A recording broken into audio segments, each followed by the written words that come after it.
L'hypothèse d'un réajustement du calendrier électoral a été émise par le chef de l'État lors de son adresse à la jeunesse le 10 février.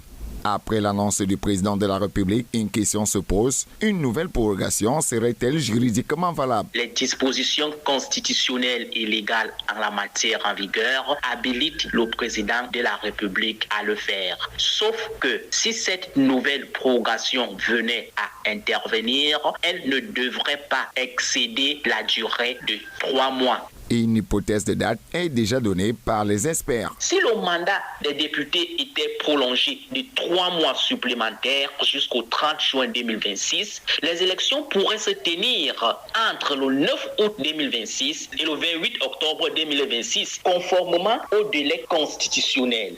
Dans son discours, le chef de l'État a parlé de contraintes impérieuses, une raison qui pose problème aux spécialistes. On voit bel et bien qu'aujourd'hui, en convoquant la terminologie de contraintes impérieuses, le président a sombré plus dans la subjectivité que dans l'objectivité. On se demanderait bien plus, que signifie contrainte impérieuse? Quelles sont ces contraintes impérieuses en 2026? Lorsqu'on voit donc le champ politique camerounais, il n'y a pas de manière directe des éléments qui devraient aujourd'hui expliquer de manière objective le report ou le réajustement de ce calendrier électoral. Donc le président de la République, bien qu'ayant la légalité nécessaire de proroger le mandat des députés et des conseillers municipaux, utilise aussi la subjectivité politique gouvernementale pour essayer de surfer et de jouer dans ce bateau. Reste au chef de l'État Paul Biya, maître des horloges, à prendre la décision.